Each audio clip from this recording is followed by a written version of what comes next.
Hello, everyone. Welcome to Insight with Moonshadow. I am Moonshadow. I am a holistic therapist, as well as a soul living a very human experience. I appreciate all of you for coming here weekly to Insight with Moonshadow, and I so appreciate your presence, as well as your comments, as well as your abundance, your attention, and I learn with you and from you as much as you learn with me and from me as well. So today's topic is a very interesting topic. Today's topic is about the monkey mind. So now, if you will, just imagine this for a second. You walk into your house, and when you walk in, you've picked up your mail. You walk in, you put down the keys on the counter, and all of a sudden you hear a ruckus. You walk into your living room, and you see about, 20 chimps, baboons, macaques, gorillas in the room having a party. Not just having a regular party, mind you. They are throwing things around. They are screaming and yelling, the whole nine. Now, Buddha and Buddhists alike call this kind of activity the monkey mind. And they believe that all of us humans, have a monkey mind. Now, all a monkey mind really is just the fact that we multitask. We multitask so much. Our brain is so huge that we have all this noise, all this chatter, all this craziness going on in our minds every day, 24 hours a day, 7 days a week. And some of us, me included, even when you sleep, you can have this mental chatter, or you can have this activity or hyperactivity going on in your mind. Now, how do we deal with this monkey mind? How do we get anything accomplished with this monkey mind going on and running amok in our brains? There is a way. There's a way to get past this, surely. Now, one of the things that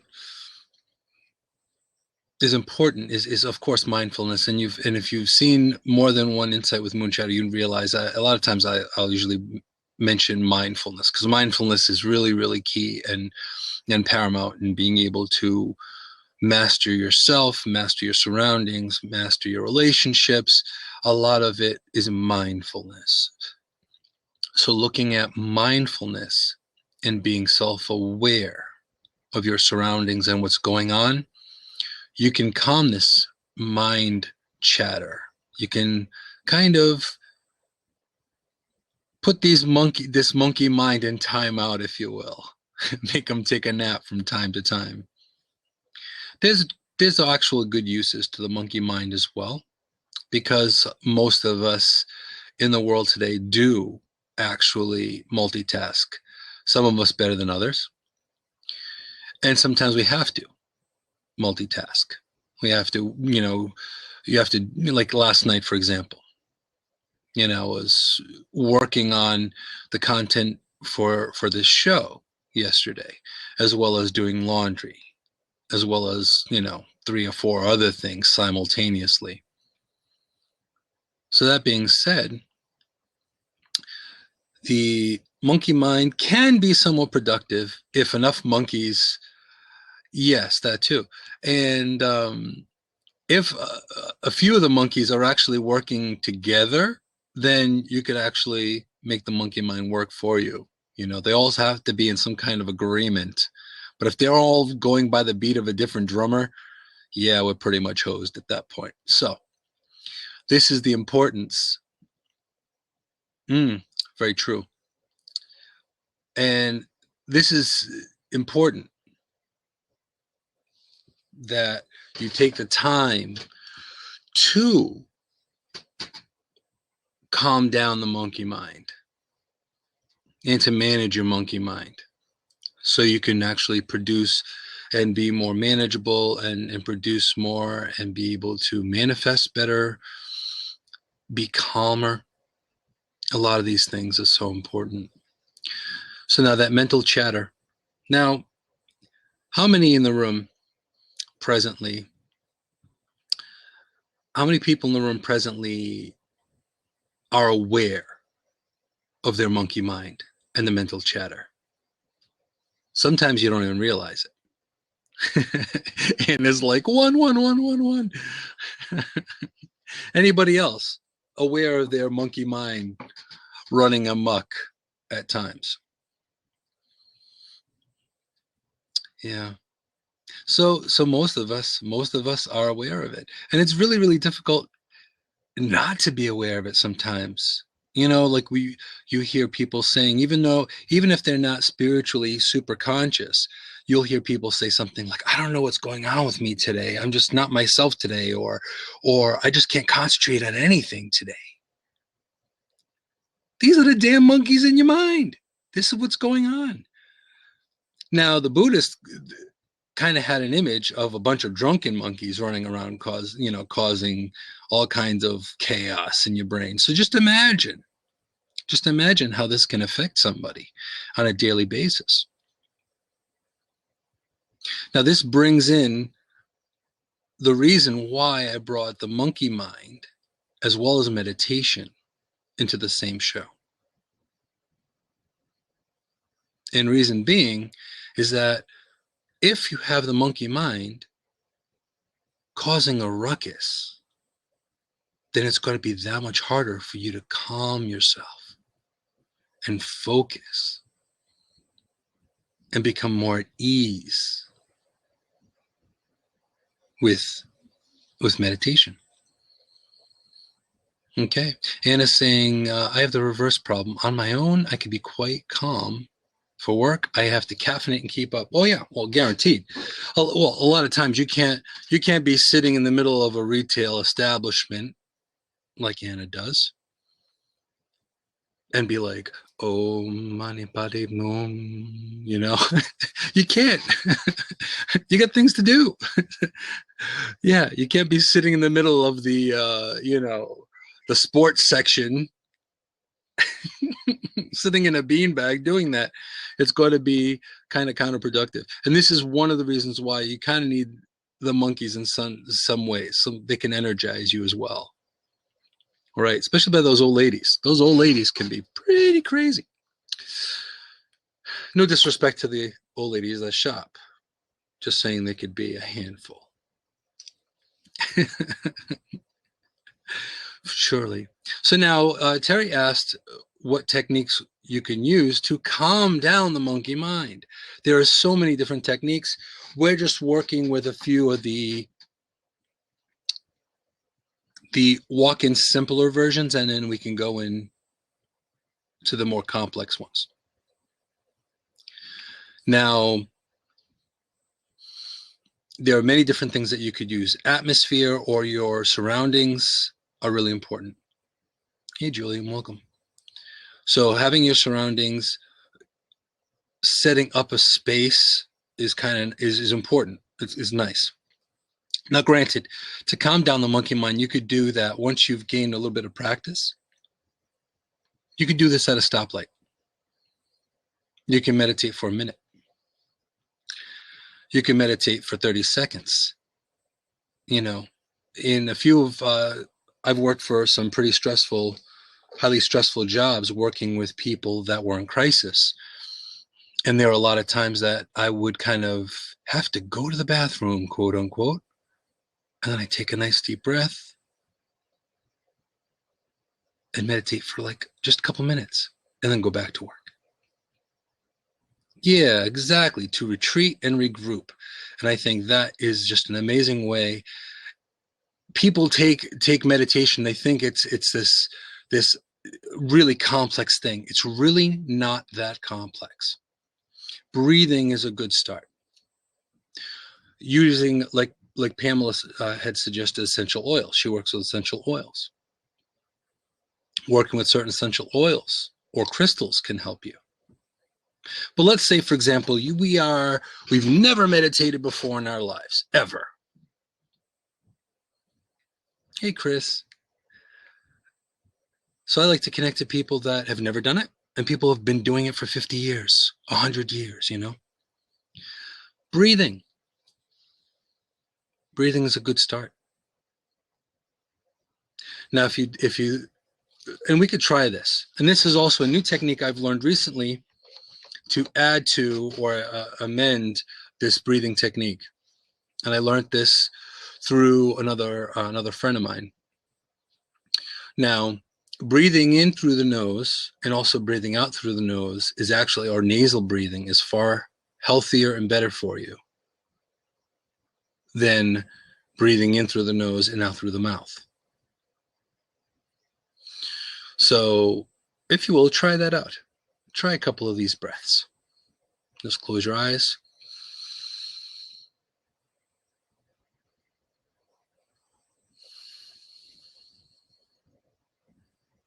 Now you notice when you breathe in through your nose and you exhale through your nose as well, that there's a rhythm and a depth and a substance of breathing. It just feels feels powerful. Have any of you noticed that? And you could try breathing in through, inhaling through your nose and breathing out through your mouth as a comparison. Feel free to do that. But see the difference. There's a huge difference between nasal breathing and mouth breathing. Hey, Mario. So now taking a look at that, that's a good start. Just breathing. It is really a great way of starting things and getting things going, to be able to calm the monkey mind, to calm yourself physically, mentally, and spiritually, opening yourself as well. Posture is important. Hey, Tony. Posture is important as well. Since our spine wants to be straight, proper posture is important. Like, I'm not slouching right now. Right now, I am literally, my back is nice and straight. I'm able to, there's no interruption or anything impeding me from breathing. Okay. So that being the case, you want to stand up straight or sit up straight where you can allow your lungs to fill and empty. Right. And also relaxing your shoulders, relaxing your neck. You could move. You can do some movement, some circles to be able to relax your muscles. And there are a lot of other things that you could do too to increase this and to make it even more so. But let's just start with breathing. Now also too, this is the part of the technique that's added that I learned recently. Now, if you take your hand and you put one hand in the back of your head and you take your other hand in the front, and as silly as this looks, trust me, this makes it even more potent. And then what we're going to try this, if, since you're probably by yourself in a room, it's not as looking as silly as I am right now. But trust me, it's worth looking silly for sure. So now you're breathing through your nose. You're going to hold it just for a couple of seconds and then breathe out through your nose as well. Now, I definitely won't look like him. So now let's try that, okay?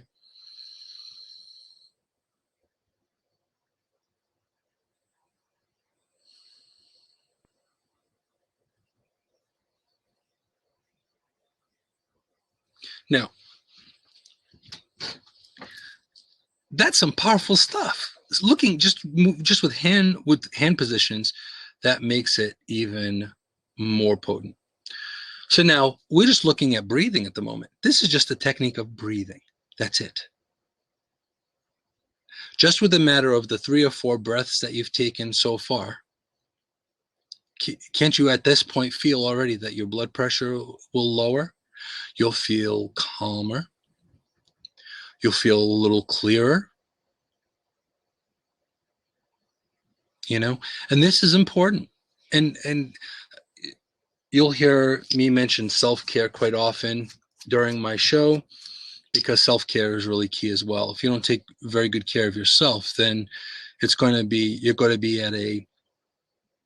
at a point where you're not going to be able to produce enough output, because you can get tired and you can cause a lot of dis-ease as well.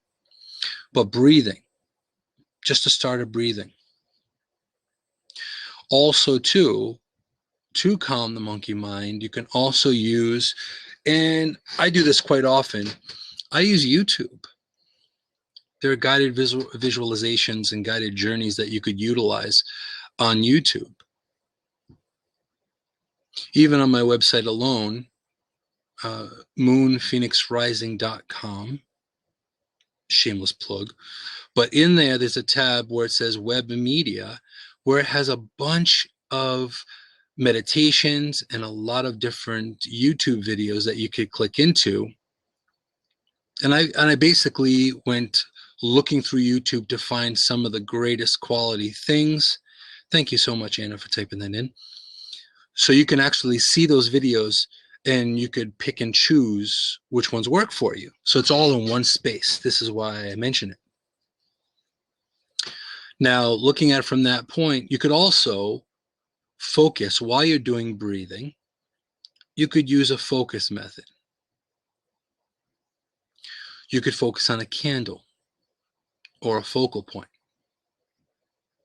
It could be anything. You can focus on a crystal. Like this right here is a Herkimer diamond, for example. You could focus on a candle. You could focus on a mandala, a drawing, an image that makes you feel peaceful. All these things, exactly, that's why they're called Herkimer diamonds. All these things can make you be able to calm the monkey mind and to meditate easier. Because this is the big mistake. This is the hard lesson that people learn. I included a long time ago. I've done the same thing. You're sitting there and you're thinking to yourself, okay, I'm going to meditate. Oh, yeah. Yeah, I'm going to meditate. Now, you notice my energy is already kind of counterproductive to meditating right this second. So I'm going to meditate. Yep. Right. And then I light a candle. And I'm like, yeah, okay. And I sit there and I'm going, all right, Moon, you're going to meditate. Meditate. Relax. Now, guess what? Right now, I'm being my own enemy. And I'm letting my monkey mind take over. Why? Because my energy is way up here. The frequency and the vibration's way up here. So now, however, if you take that energy now and just breathing like we're starting, just doing a breath, now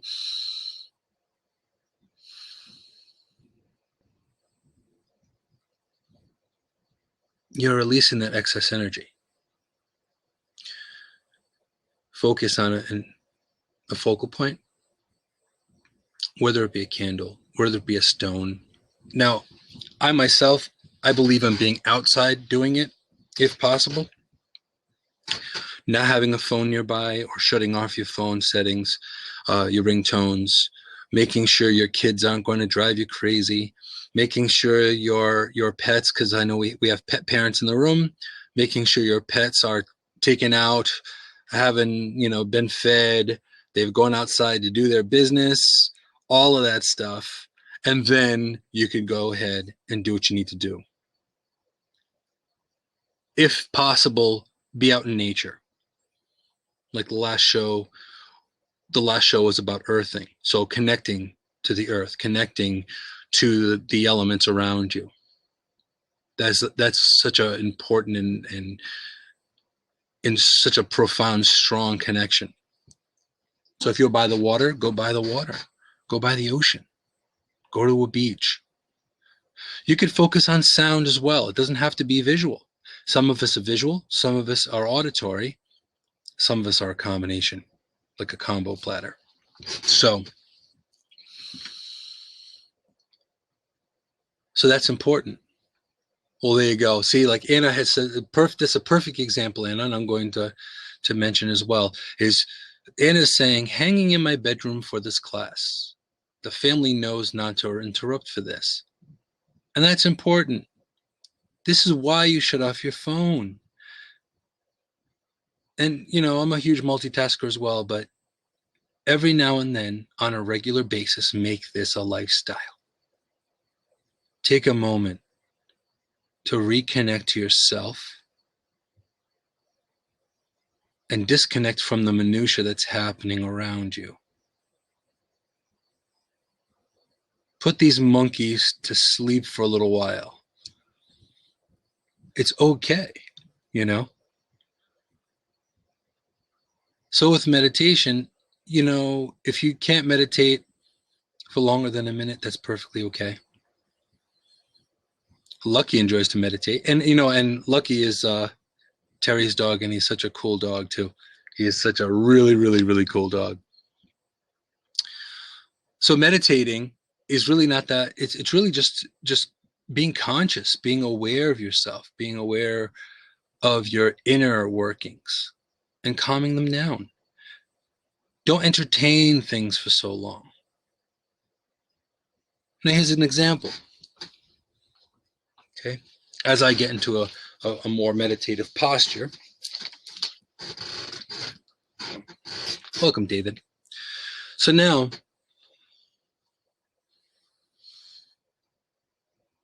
say we're all meditating now, we're all starting to meditate.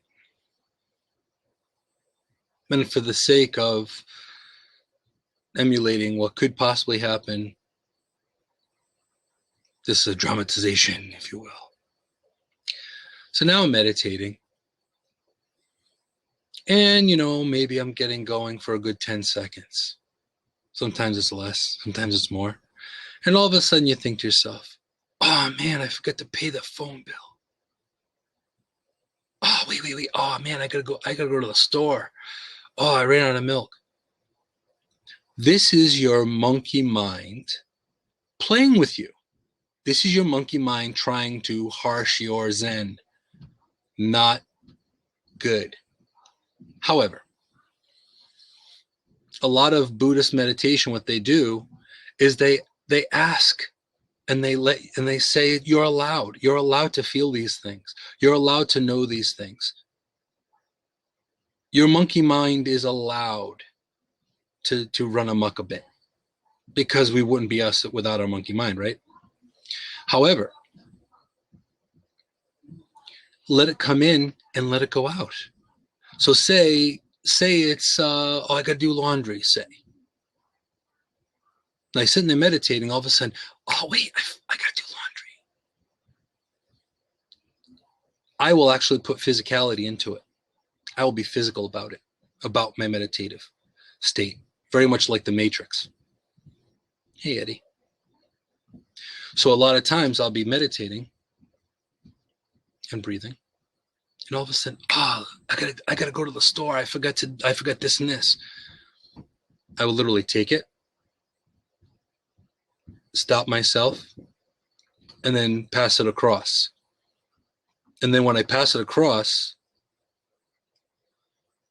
then I'll be able to focus on releasing the thing that's interrupting, or the thing that is stopping me from breathing. So that's really, really important.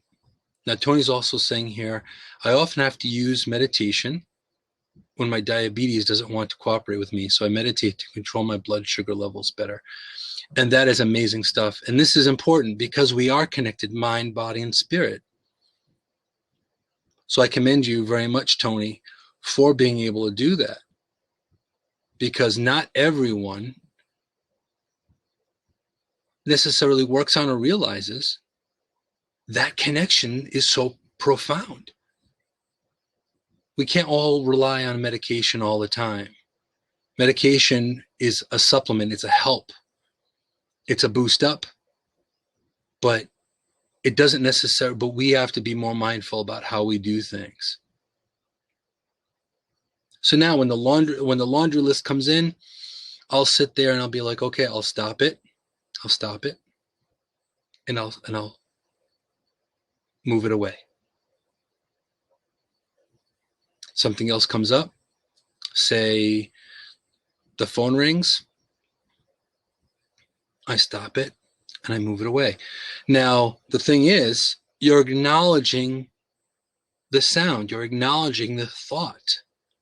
You're just not entertaining it for long because you're bringing it back to focus. You're bringing it back to center. In a lot of things that happen in our lives, these incredible disruptions that happen in our lives all the time is about acknowledging the disruption and then sending it off and then going back to focus.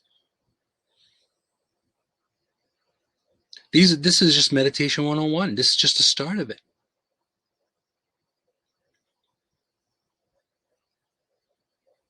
Now, Anna says, using a pressure point to brush off a headache while breathing. Exactly. I use pressure points often. And also, too, you don't have to identify with the thought. Absolutely right, Christopher. You don't have to take it on or absorb it. It's already there. It's already there. It's already trying to interrupt your meditation. Sorry. It's very much like if you have children and you get poked. Dad, dad, dad, dad, mom, mom, mom, mom. Just imagine your monkey mind being like a room full of 2- and 3-year-old children. They're going to interrupt and impede any possible productive thought or activity that you want to accomplish at that moment. So let's just imagine this. Say your monkey mind are kids, right? Let's just say they're cute. I got cute monkeys in my monkey mind. It's cool. But say, for example, okay, now I got these crazy monkeys walking around. They're playing. They're throwing stuff around. They're throwing frisbees. They're doing all kinds of, somersaults and all this other thing. You say, okay, guess what? Papa's got things to do. He's got to meditate. So play amongst yourselves, because I'm going to take the next 20 minutes, half hour to just focus and regroup. So it's okay. It's okay for you to acknowledge feelings that you have. It's okay to acknowledge emotions that you're going through. It's okay to acknowledge adversities, trials, and tribulations. It's not just about meditating. It's about being mindful. Tony says, my monkey mind is more like demons than little kids at times. Yep. And I can agree and I can concur completely, Tony. They're not always cute and cuddly. And from all the kids I've known and I've helped raise, even though I don't have children of my own, they can get pretty raucous. So yeah, so they could be kind of little demons too, or little devils as well as little angels, like when they're sleeping. So this is part of it.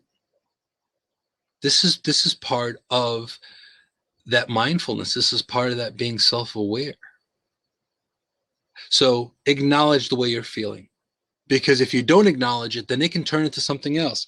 It can turn into high blood pressure. It can turn into cancer. That stress can turn into so much dis-ease that you can really knock you out physically if you're not careful. So this is why I bring this to the digital landscape. Because being mindful and being more aware and meditating and take time to take a pause is so key. It's so important. So now we've gone through one technique through breathing. Also, there's focal point. You can use the focal point method. As you breathe, you can look at something. Like there are times I've used this beautiful artwork behind me and focused on the phoenix in the center. And whatever comes in, you acknowledge it, but you don't entertain it. You let it come in and you let it go out. As an example, and this is a perfect example, I've had people in the midst of my show have people show up at times, and I'm like, now you're not seeing anything here, right? You're not seeing anything in the square, but actually I'm doing this.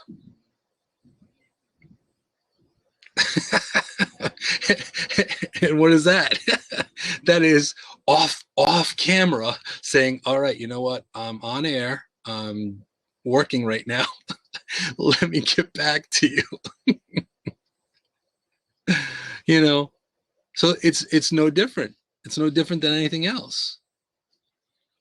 That's probably one of the big reasons why people that work at home have to have more discipline than people that go to work off-site. You know, when you work at home, you really, really, really need to have yourself in check. You need to lock yourself away sometimes if you have kids or have people coming in and out or have a dog or pets or anything like that. So breathing is a good start. That's a good start of it. And you start off with 5 minutes. All, you know, if your monkey mind really controls you, then start off with 1 minute. Because I can guarantee you can take this to the bank. That 1 minute will turn to 5 minutes. That 5 minutes will turn to 10. That 10 will turn to 40. A lot of times when I'm doing my journeying, when I'm doing my shamanic journeying or meditating, I realize that I've gone off for so long, what feels like a few minutes was actually an hour. That's when you really, really start to get that focal, that energy focused. We have David Bowie's cat in the room. Fantastic. Welcome. So this is just, how important would it be if you could take a minute on a regular basis? Do you actually do that?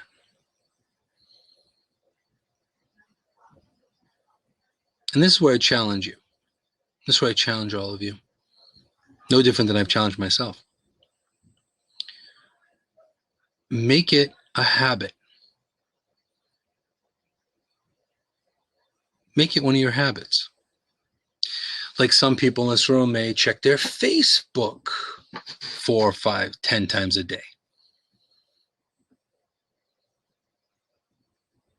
Add to your normal daily habit of meditating, whether it be 15 minutes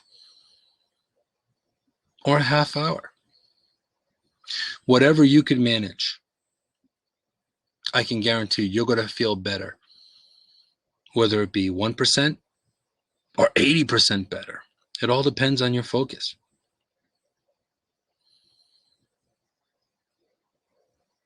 And this is the reason why I bring this up, because a lot of us don't, and I say us because I am including myself in this.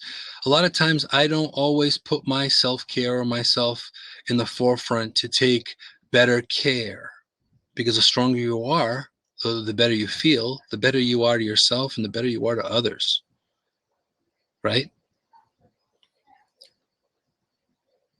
So Anna's feeling better already. I'm glad you are.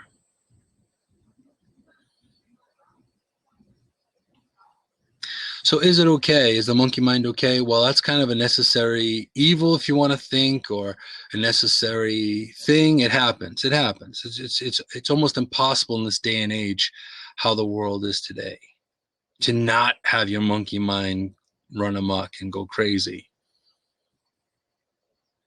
But we can turn it off for a little while. And if you do, it'll definitely be better. You'll feel better. You won't get sick as often. Yeah, like DJ is saying here, shut it down. Yeah, and it's important.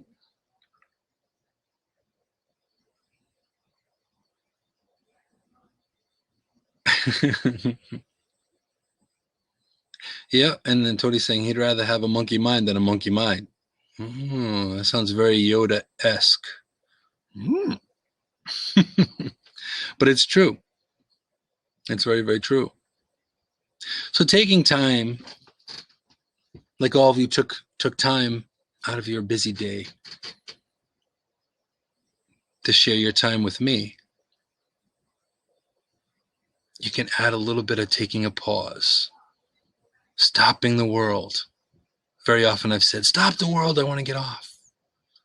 Things are too crazy right now. Make it happen. There's 24 hours in a day.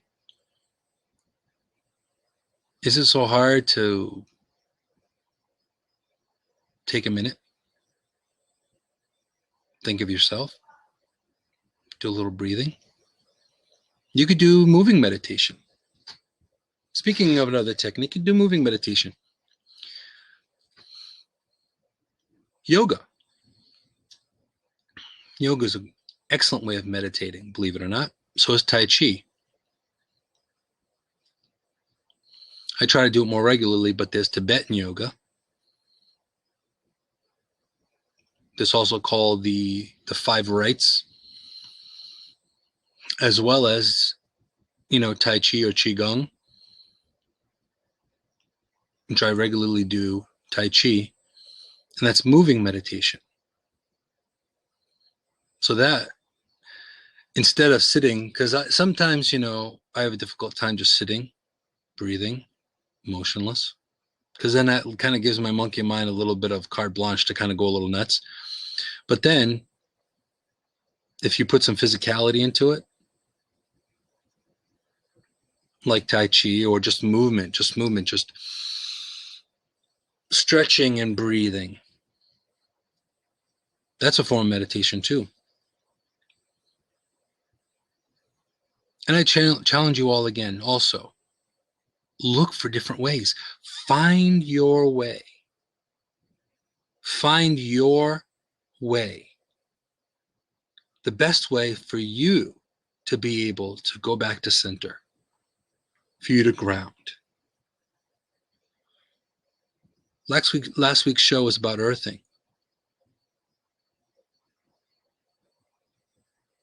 You could go and take a walk out in your backyard, check your flowers, and do some breathing. That itself is like meditation. What are my challenges? You mean the challenges that actually challenge me?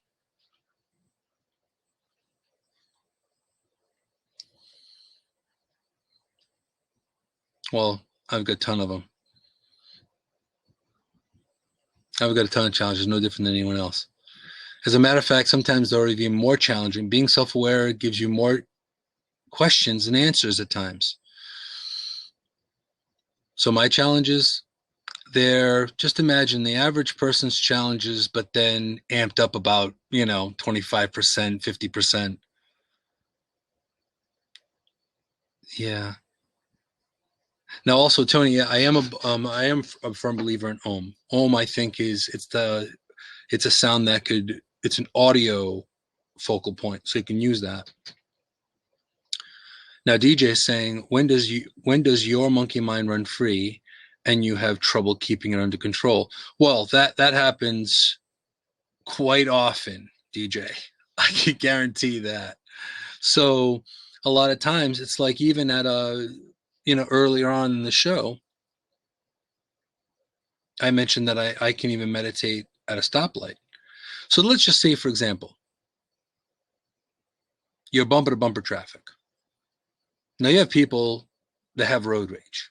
People are freaking out. They're ready to lose the plot. You know what I mean? They're ready to just lose it. Well, guess what happens? I take that opportunity to meditate. I take that opportunity to recenter, because you're not going anywhere soon. You're not going anywhere for that minute or two or 5 minutes. I even have, as crazy as this sounds, I've been in bumper to bumper traffic, and I've actually gotten out of my Jeep and did some stretching. I did some Tai Chi, just a couple of moves, because it was literally bumper to bumper traffic for miles and miles and miles and miles. That I don't suggest. That might harsh other people's in real quick, because they don't know what the hell you're doing. But I did it anyway. But as Anna's saying, turn up music and just sing along, jam out to some tunes or something. Take a minute, close your eyes for a second, and just take a deep breath and let it out. It doesn't take much. So it's not so much keeping them in control. It's more building that muscle for you to be able to get to that focal point at will. That's really the key here. So your monkey mind's going to go off anyway. But the difference is being able to rein them in when you have to. No different than you have a room full of kids, You go, okay, everybody, guess what? It's nap time. And after nap time, we're going to have a snack. No different. It's the same kind of mentality. Exactly. It's like, all right, monkeys, it's time for a nap, because Papa needs to meditate. Papa doesn't want to lose it on you guys. So you guys got to all chill for a minute or 10 minutes or 20 minutes for me to be able to chill for a bit. Not now. Exactly. So, there's probably going to be another topic coming up about reparenting, but that's a topic for another day. But other than that, it's really important to just take a minute. We all have the monkey mind going. We all have that. We all have trials and tribulations and things that just drive us crazy. But the whole point of it is, don't let it. Bring it back to center. A lot of times we hear that, sorry for that, people. I wish I could have turned off my ringer. But a lot of people, this is monkey mind at work right now, just saying. The monkey phones. And there we go. I'm going to pause this just 1 second. This is a perfect life. This is a life example right here. You see, you hear it, you acknowledge it, the phone rang, and we let it go. Now back to the show. So exactly, don't let the monkey phone get to me. And I won't. It was more like the technical aspect of it that kind of is a little annoying, just saying. But this is part of it. This is a perfect, in a way, it's kind of interesting that this happened, because this is an actual real world situation. Now, if I was meditating right now and the phone rang, I'd do no different than what I just did just now. You go, yep, that's the phone. Okay, go to voicemail. Let's get back to work. So this is important. So in a way, I think that was the universe telling me, okay, let's give them a life example. Let's get them a real world example of what's happening. Exactly. The answer machine is really, really important for sure. So now what I'm going to do is I'm going to open up the seat. I know we're coming up to an hour. So I'm going to unlock the seat. And if there's anyone that would like to share how they meditate or how they bring back themselves to center, I'd be glad to hear it. And then there's something that other people in the room can learn. Exactly. Well, see, when the phone rings and the stress I don't try to let the stress answer. I just let the answer machine get it because that's its job. Yes. Maybe Terry will pop in. I know she's in the process of doing a few things. So maybe she'll pop in and share some of her techniques of meditating. She's off on the West Coast by the beach on the other side of the coast. See if she can pop in. She's working. She's working at the moment. She's multitasking. It is what it is.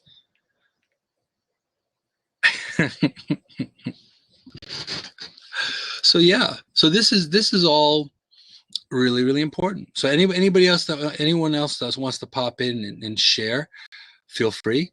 If you'd like to share your techniques or your stories, or if you have any questions, or if you have situations that you need help with.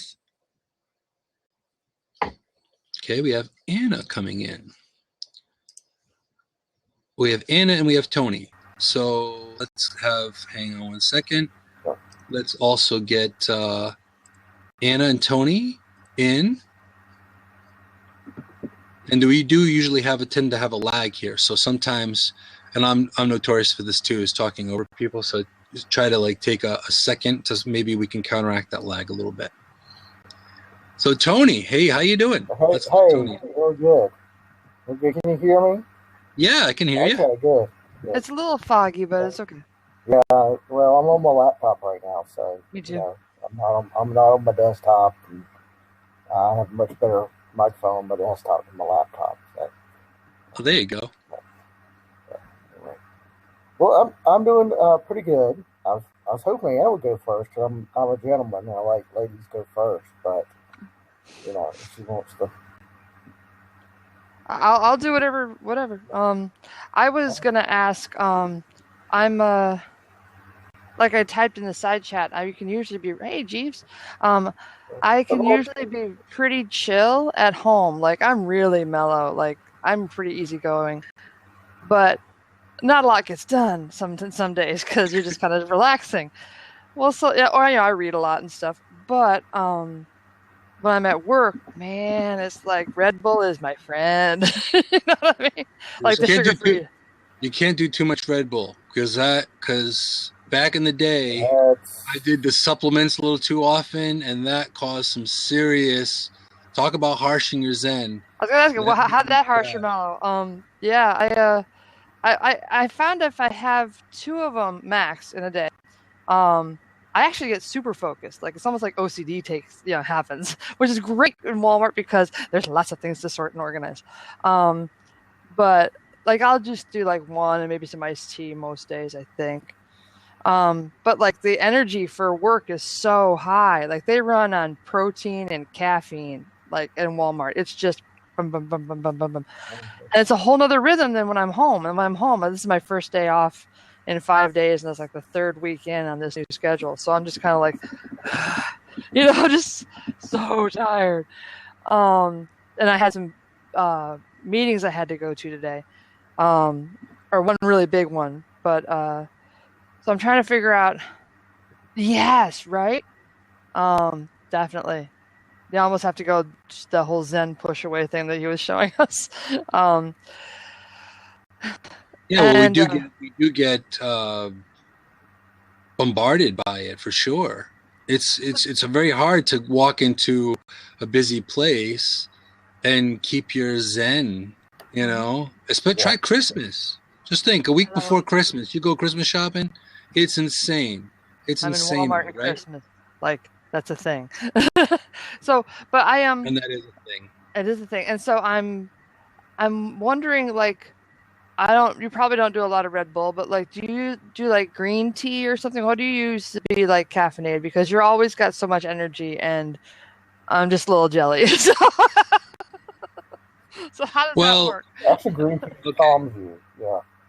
Well, what you could utilize different, like I'm a coffee, like I have coffee right here actually. Oh, okay. But I don't do more than a couple of coffees a day. Coffee doesn't really affect me as much as the average human. So, right. My husband's but even then, it's just like he can have a lot of coffee, go to bed. I drink it all the time, and it doesn't affect me much at all. Right. So it is important not to overdo it. I think balance and moderation is really, really key for a lot of it. So now there are different ways that you could utilize and still gain energy without crashing. Like sugar can really, really get to your brain and then just make you just crash. Like I'm you're trying to step down off of the carbs a bit, and oh my god! Right. And then there's a whole energy loss too. I'm like, oh my gosh, so tired. Yeah, like I like the green tea. Like Arizona makes a green tea, and no, they don't pay me, and but I endorse it because it's just a great thing. It's the green tea with honey works out really, really, really well. Okay. So you can utilize that, and that'll give you some caffeine without destroying or without hyping you out. Okay. So that's important. But try different things, you know what I mean? Like tea is also good for you. If you can't do a lot of coffee, you can try tea or green tea. Yeah, I pretty much stepped away from coffee at home. So herbal tea is very good. We sell a lot. Herbal tea is really good. It doesn't caffeinate you, but that's good for you. Yeah.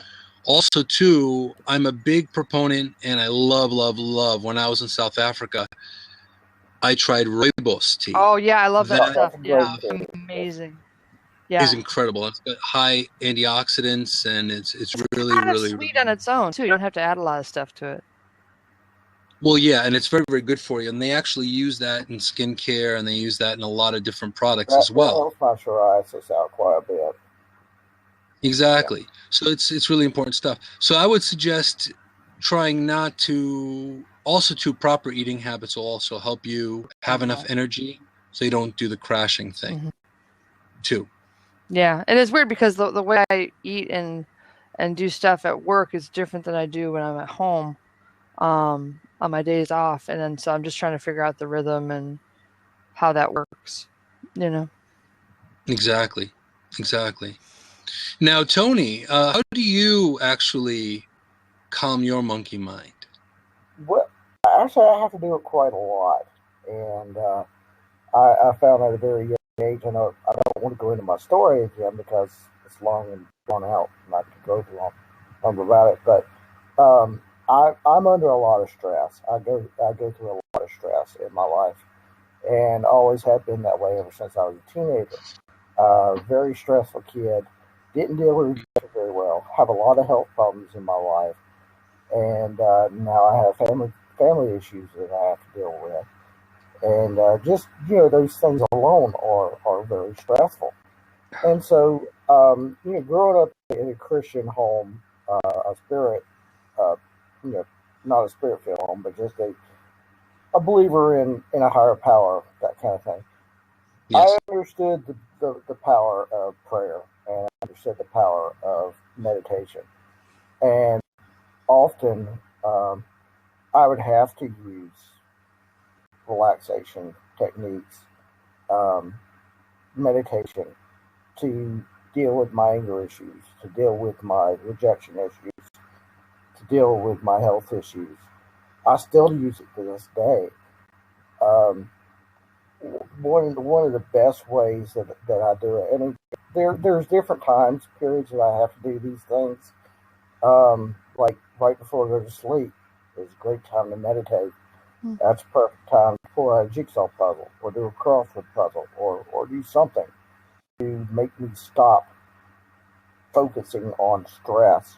And still, my mind's still moving enough where I'm like, okay, yeah, I'm still thinking, still processing, but I'm not just like that. This. And a lot of times I just have to be alone and just tell people, look, just your audio dropped, man. Alone. Is my audio dropping? No, yours is fine, Tony. Moons did. Yeah. But a lot of times I just have to be alone, and um, I literally sit there and I breathe, and I just go, just sit and deep breathe in, and then deep breathe out, just for long periods of time. Um, a lot of times I have to do it when my blood sugar is just out of control. It wants to do whatever it wants to do, and it's like, okay, if you're not going to calm down, I'm going to calm you down. It's like a little child. If you're And not do you going to, notice? And do you notice, Tony, that when you become more mindful, that your body actually follows suit? oh yeah, especially in cases when my blood sugar decides it's going to be like 273 Holy crap! That's no reason whatsoever. I'm just like, okay, if you don't calm down, I'm gonna have to calm me down myself.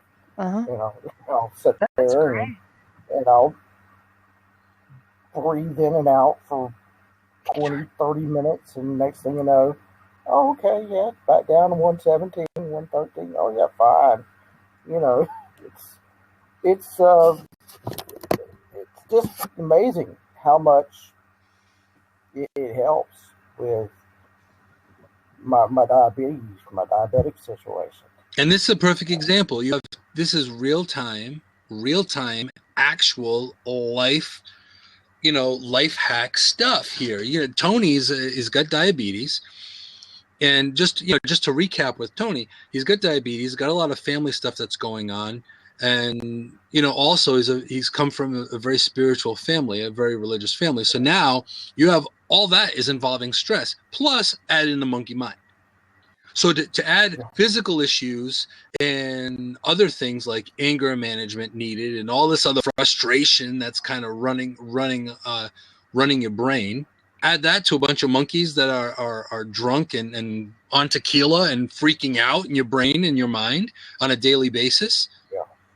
For you to be able to stop and say, you know what, okay, my blood sugar's high, my day has been crap, I need to slow this down stat right now. And to be able to sit there and just focus and be able to calm down and to zen out for a moment is so important. So this is real time. Tony is not some Zen yogi guy. He's Tony. Yet? Yeah, I mean, myself, but I've learned, and anger issues. Anger issues is a big thing for me. And Tony's an amazing person, mind you.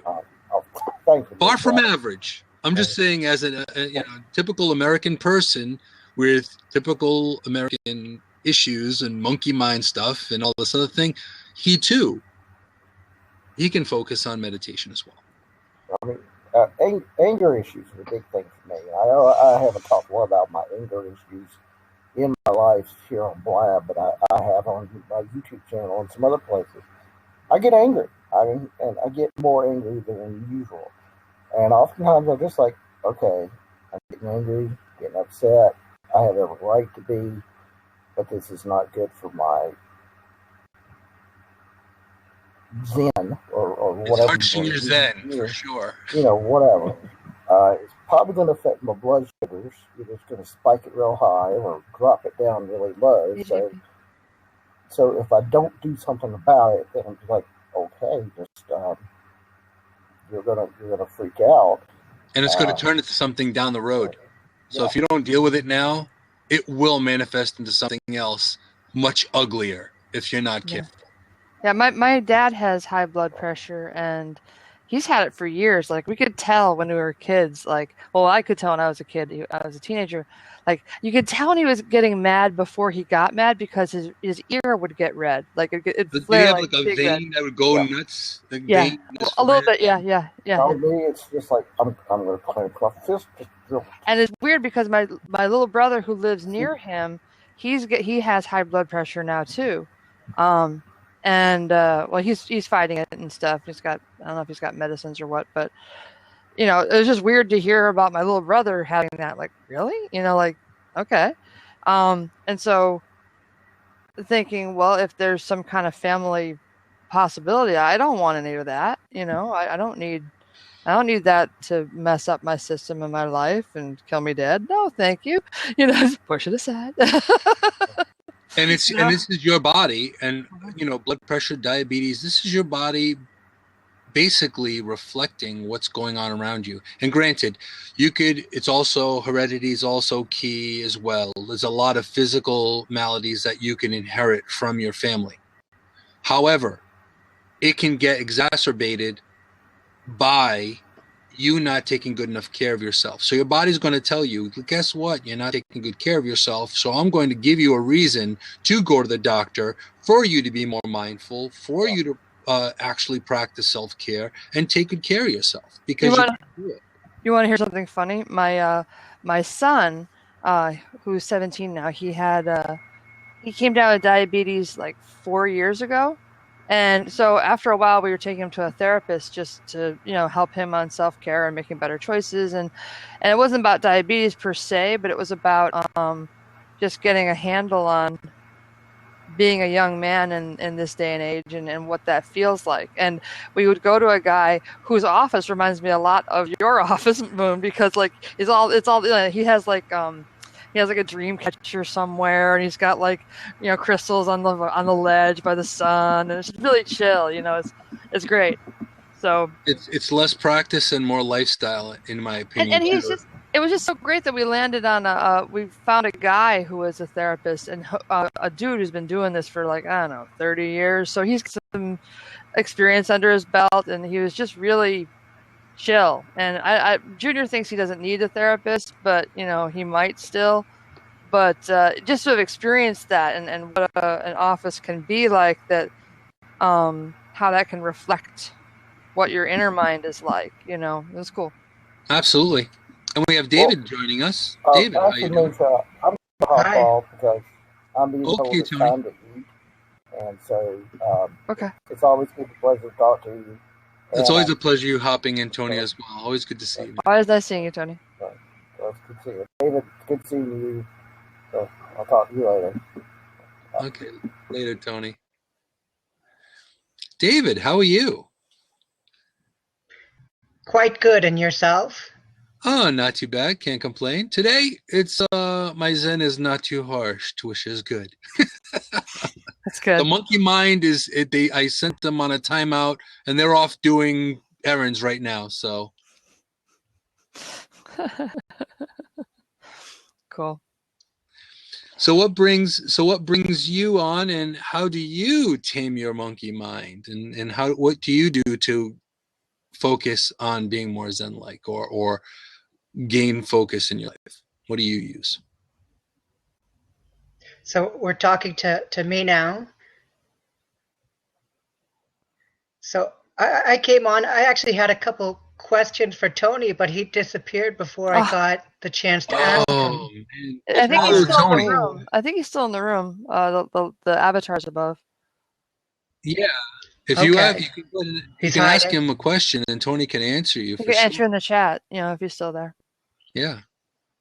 So if he's not double. My question, he was talking about some of the stresses he had, different family issues of anger, and how he deals with it. He sort of focuses on doing different physical and mental activities, such as crossword puzzles, at a later time where he needs to be alone. And my question for him is, what does he do during those times of stress when he's not alone, when he doesn't have that crossword puzzle available, when that stress manifests itself? What is his go-to? That is a very good question. And Tony, if you want to answer that question, what is your go-to if you aren't alone and the monkeys are not only on tequila, they're on some hardcore whiskey as well? What is your go-to, Tony, when you're not alone?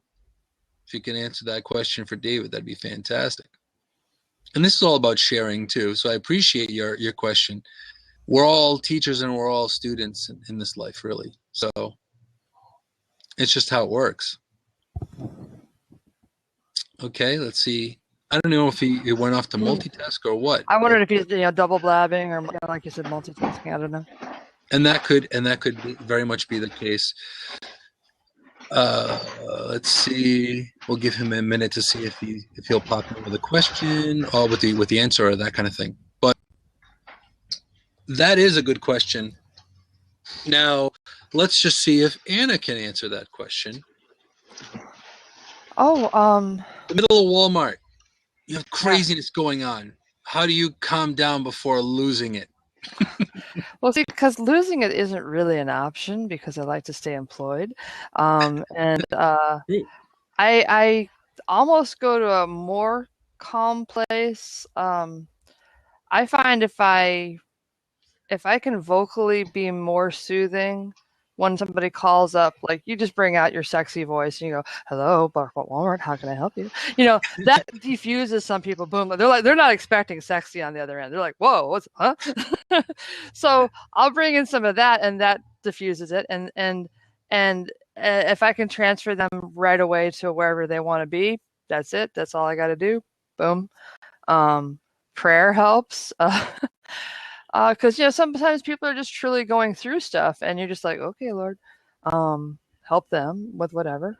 And when I'm working, and sometimes I'm away from the phone, I'm not at the phone. I'm like this last week, I was tending to the men's department, and so I had a lot of folding I had to do, and I had a lot of for a couple of years, I'd be really just I'd be really frustrated because there's always more work than it feels like than time, and that's frustrating because you feel if you feel like you're never going to get it done, it's hard to feel like you're being successful.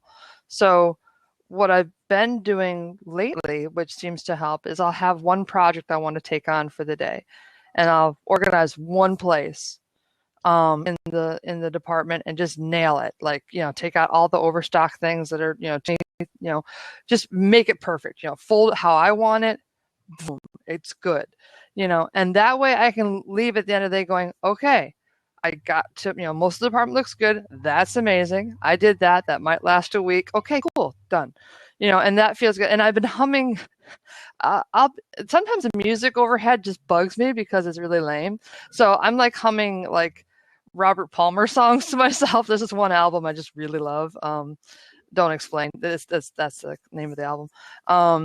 And it's got a lot of violins and stuff. And so I can replay that in my head, like the song, and I can pretty much have like the whole thing in my head and just kind of maybe hum along with it. You know what I mean? So it helps because you're not listening to something frustrating while you're doing something frustrating. You know what I mean? You just turn it a bit.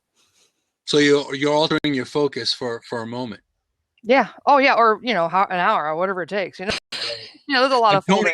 Tony did come back with an answer. He said the best way that I have to deal with those situations is to either get away from the situation or distract myself enough to where I'm there and not. Yeah, that's exactly it.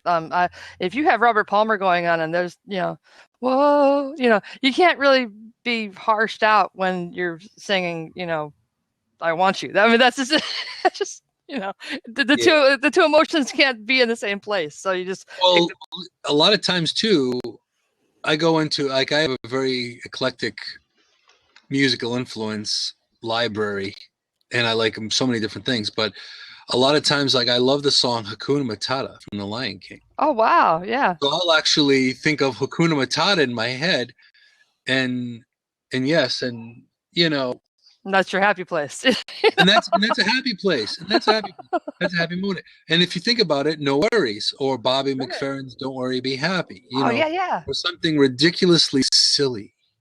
I really go towards childlike and kind of go into my inner child when I want to relax, because sometimes that inner child, it's like, it's more playful, it's more jovial, it's lighthearted, Mm-hmm. So Hakuna Matata, how can you not feel, a little bit of that joyful childlike energy doing that, so that's really, really important. So ultimately, it's all about, I think, not just distraction.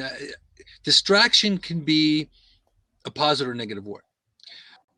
I like to use the word focus. So if you're in the middle of something that's very, very stressful, you just take a pause or focus on something better or something that's going to gain your concentration, whether it be for a second, a minute, or a few minutes. So that's what I would suggest to you, David, is that, do you find yourself feeling anxious quite often, or what techniques do you use to calm yourself down? Yeah, I don't get upset too often. I think the reason I brought it up was curiosity as to how other people deal with that. Me myself, I practice something called self-inquiry or surrender. You know, if I were to look at Tony's response and maybe compare it to my own, you know, if I have something that's stressing me out, let's say a phone ringing, and I'm on a show, and I get so upset, and I said, you know what, I'm done. I'm closing down the blab. It's over, and I'm pissed, and I yell at someone else, Yep. right? Or I need to leave the room. That's really me believing the thought and justifying and going with it. In other words, I look at it as strengthening this angry ego. Mm-hmm. I'm going, you know what? You're right. That phone is an asshole. Yeah.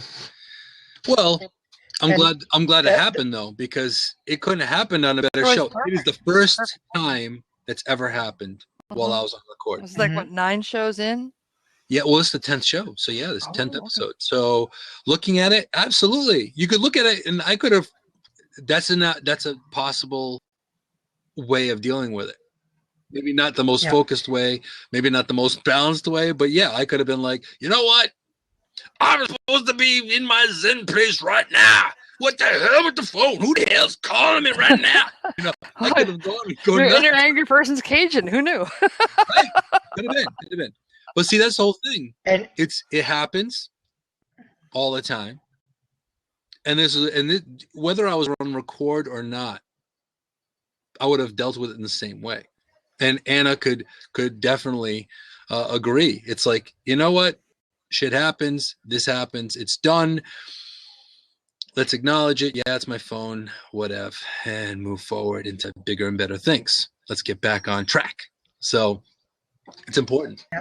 And I think that's very great. And I think that's how it should be dealt with. And most of the time, the issue is that we don't deal with our frustrations that way. We don't just hear it out and release it. So, we want to find a physical solution for dealing with it, or as Tony said, you know, finding a way so that we're so distracted it's not bothering us. Whether that means doing crossword puzzles or thinking about something else, that issue, that identity is still going on inside our head. That belief, that frustration, it's still there and it's not being resolved. And on top of that, we're building problems that are dependent upon that. So it's really going back to whatever it is that brought up that frustration.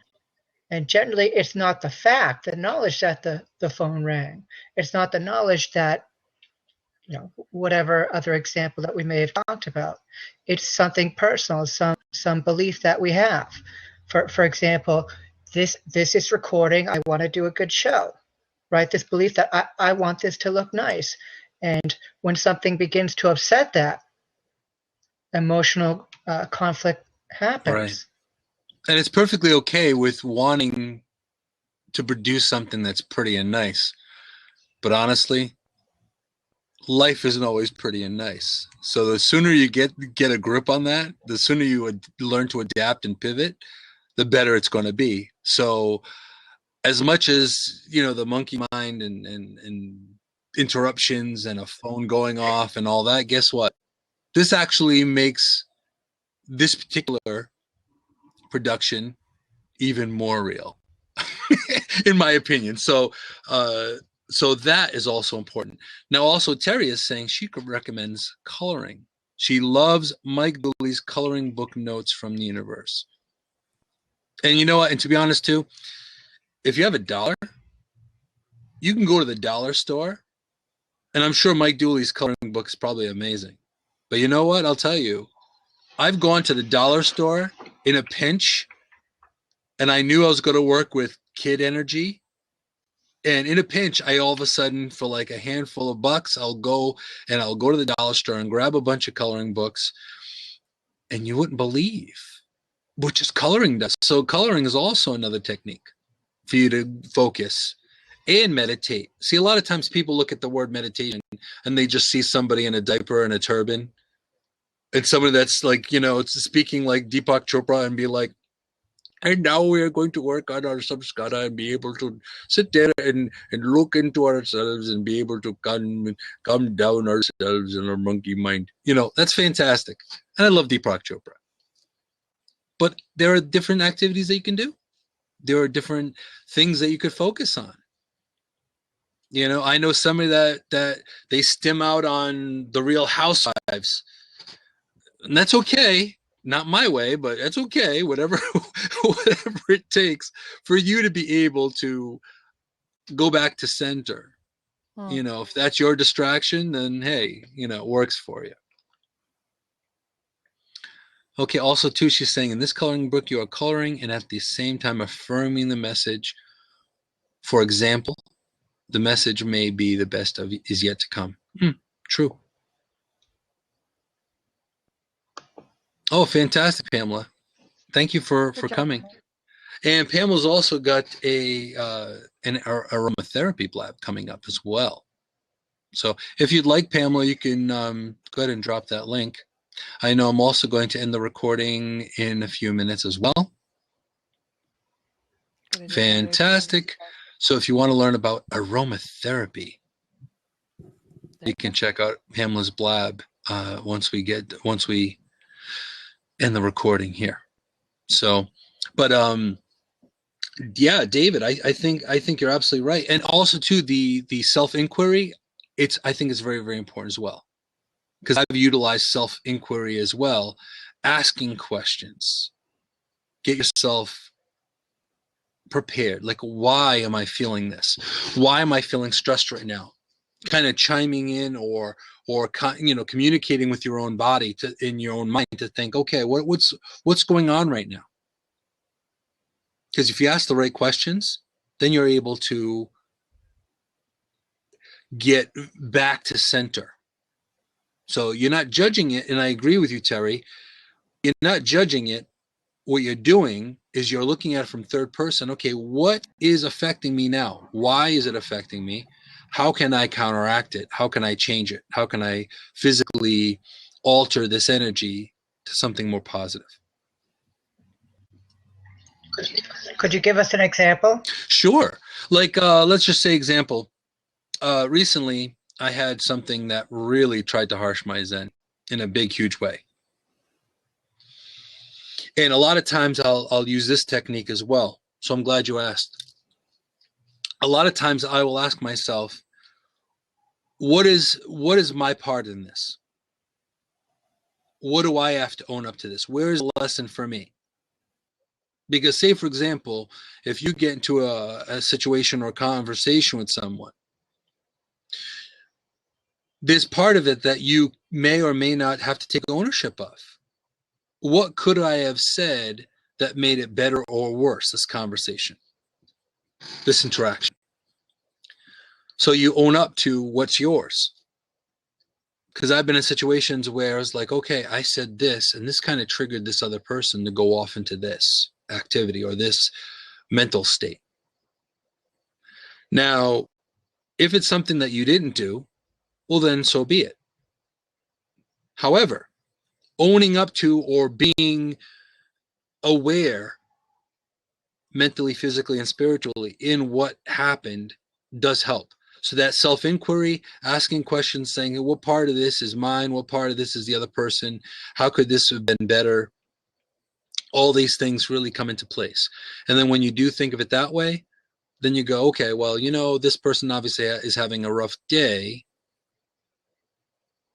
This isn't really about me, this is about the other person. Then you are at least aware of being able to help that other person through their situation.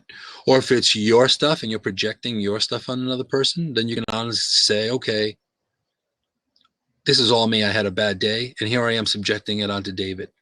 Here I am subjecting it onto Anna. So why should I have let my day being harsh, now I'm subjecting it to somebody else?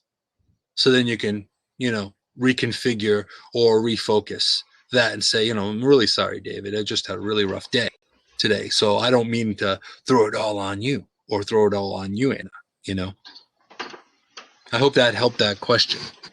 I hope that answered your question there. Yeah, it's interesting. The way I use self-inquiry is a bit different, but I see the way you use it. You're analyzing a situation, and so then I would then ask, how do you feel during this analysis, and then how does it end, and where does your mind go? Mm-hmm. Is this something that is spawning more thought? Well, it will spawn more thought. Sometimes you get more questions instead of answers, and other times you get more answers instead of questions. So it really depends on the moment of time. So that's important, but it's all about energy. It's all about where you're putting your focus at that moment in time. So with you using self-inquiry, that's important.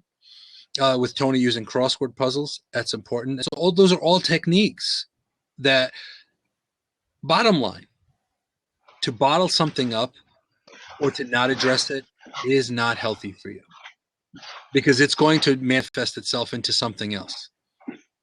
If you allow it, yes, I agree with Terry completely.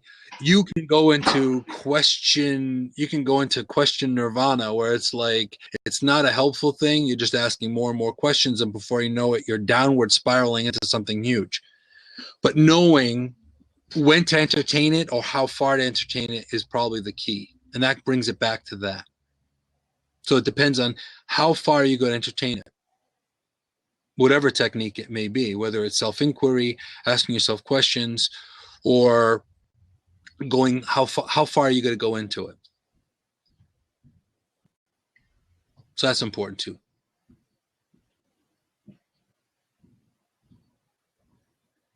And I can hear gears going in David's mind right now, which is awesome. It's important to have. We all have those gears going, for sure.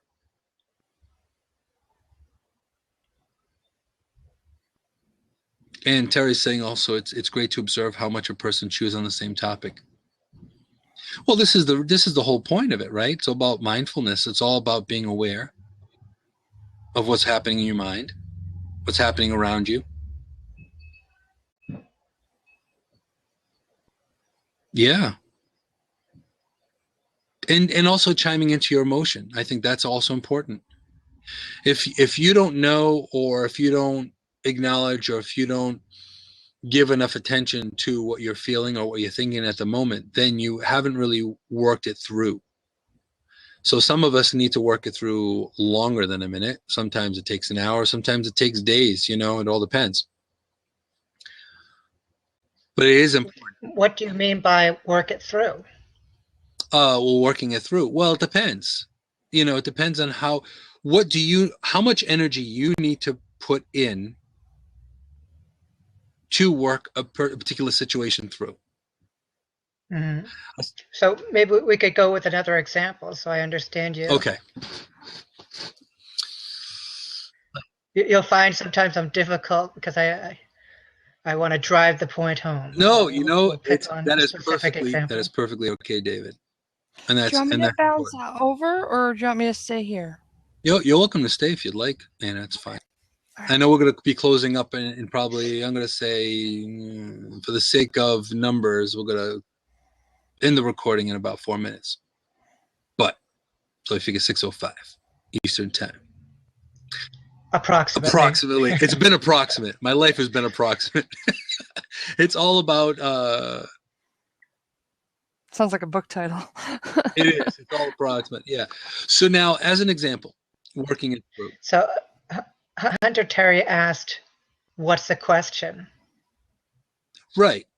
So she's asking about if you have a question about the working it through. like that you want to drive something home, right? Well, it was, give me an example of working it through. Okay. Now, there are multiple ways you can do it. And we can talk for probably eons about it, for sure. Now, working it through, sometimes you can need to physically work it through. Like I know people that have to be physical about it, right? So they've got a lot going on, so they have to exert themselves on a physical level to work it through, quote unquote. Okay. Other people are thinkers. Hey, Marissa, glad you made it. Other people are thinkers. They have to think it through. They have to think of the possibilities or think of how am I going to find my way through or work through the situation. So they're more logical about it. Okay. So that's important. So then there's also feeling it through. So you can do it. So it depends on whether you're using your mind to think it through or to work through this situation, or thinking, or your body working it through that way, working through that energy that way, or spiritually working it through, doing a mantra, focusing on that in that sense, in letting energy come in, filling yourself and letting the energy come out.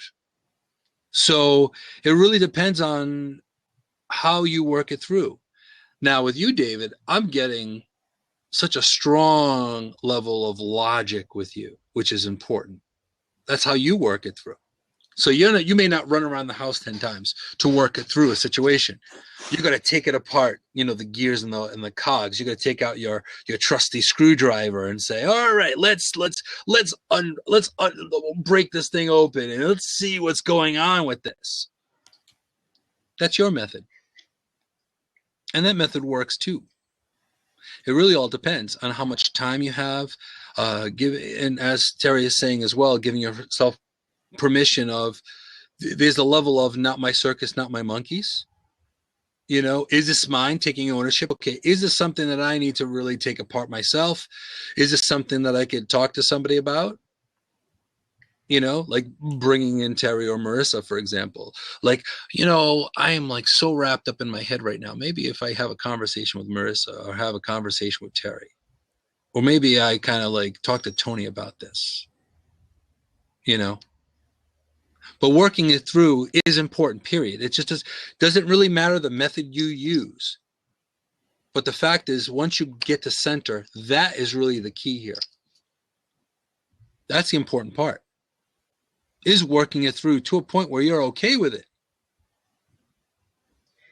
Yeah, working it through might be fine in some situations, but I also find that there have been times in my own personal experience where working it through was not beneficial.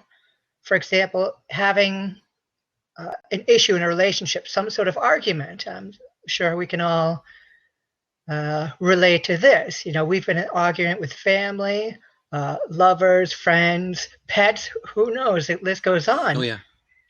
And I find, as you mentioned, trying to piece together, like, I'm right about this. And so you start piecing all the justifications, this scenario and that scenario. But to what end? It really didn't matter. There was this machine going on that needed to justify it. And it wasn't out of a sense of joy and peace. It was, I'm right, and I'm going to prove it. That I need to show to myself, to whatever. I need to justify this behavior. And there wasn't any reason to it at all, other than creating this idea of proving it. And instead, what I did was just drop this process, because most of the time it really didn't matter if I was correct or not. It was what happened already. Exactly. And I'm glad you said that, because then there's the next possibility. What if we can't work it through? Sometimes you have to let it go. And it's true. Sometimes it has to be let go, because it's just going to be almost to that point of the agreeing to disagree type situation. And especially we get into that kind of situation all the time. So how can we get that focal point? How can we get to that point of peace of mind? Sometimes you can't control it. Sometimes you can't work it through. Sometimes you can't work around it. Sometimes it's just is what it is, and you just have to say, okay, you know what? This is exactly what it is, and I just have to let it go. We've gone as far as we can go with this, with this particular thing. It can't be completely, totally worked through because both people aren't on board. So then you have to let go. And that takes sometimes it takes a lot of energy to let it go. But there are times you just have to let it go. Because it's going to, in the long term, it's going to make worse situation. Exactly. And as Terry is saying here, sometimes the best way is to feel okay with the situation and to understand you have to take care of you. And that's ultimately, you don't want to allow your monkey mind or someone else's monkey mind you. Somebody else's monkey mind can affect you. That's also another aspect. So ultimately, it's about gaining focus and gaining control for a moment, enough to ground yourself, to say, okay, you know what? It is what it is. Time to get back to square, get back to that focus point so I can gain more productivity. And I'm saying productivity, depending on what it is, whether it's a task or just bringing yourself back to homeostasis, bringing yourself back to that point where you say, okay, and you know what? I'm reining everything in at this point, focus and breathe. And now this is it. I got to let it go. So it really depends on your level of how you have to work it through. There are situations and times that you're not going to be able to work it through. And that's when letting it go is key. And I've been in those situations, David. So I completely relate to exactly what you're saying. I've gone through that. In fact, I went through that recently with someone that did not want to hear me. And I had to let it go. And I had to let it go. It was like the struggle was not going to go away. And when you're dealing with personalities and people, of course, you're going to have to let it go. It just is what it is. And no, that was not you, Terry. We've had some very deep thoughts, Terry and I. But that was not you. But see, the point is, it's also getting through it enough where we can call it a day. That's important. Like, for example, like Marissa, she does some crazy stuff. And I say crazy, not in a bad way. She goes through a lot. She does a lot of things. She's a very busy person. And for her to be able to manage, no different than anyone else here in the room, there's just so much that's going on. For you to be able to stop and say, you know what? I'm going to do something for me for a minute. And ultimately, in summary with this, because I'm going to end the recording. But if you go ahead and you stop and think, and you stop to take care of yourself for a minute, it's not being selfish to take care of yourself. You're not throwing anyone else under the bus. You're basically saying, okay, you know what? I need a moment. Let me take a pause here. Let me think on this for a second. You may have to let it go. You may get a work through. I myself, I like to work it through. I like resolution, but I haven't always had resolution in my life. So when you don't have resolution, it's like, you know what? I've done everything in my power to make it better. It's not going to get better. So I'm just going to let it go. And that's when you can release it to the universe, or release it, whatever your belief system is, you release it by, letting it go. You just have to let it go and just move on from it. And that sometimes is your own version of closure.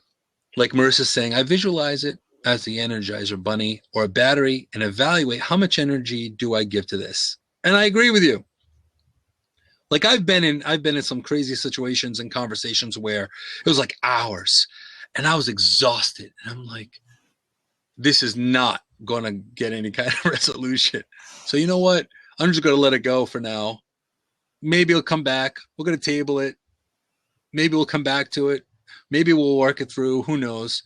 But it's all part of that focus. It's all part of that calming down the monkey mind, your monkey mind, someone else's monkey mind, the situation, any of that, and being able to gain some kind of grounding under your feet, on your mind, in your feelings, your emotional landscape, and be able to work it through. So on that note, what we're going to do is I'm going to close down the recording, but we can still hang and talk though. We're going to have to close it soon because I know there were times that shows of mine could have gone for about 6 hours, and they would have if I didn't stop the recording. But I want to thank all of you for coming here and sharing your experience and being part of this lesson. I'm learning from you as much as you're learning from me. I think that we're all learning together.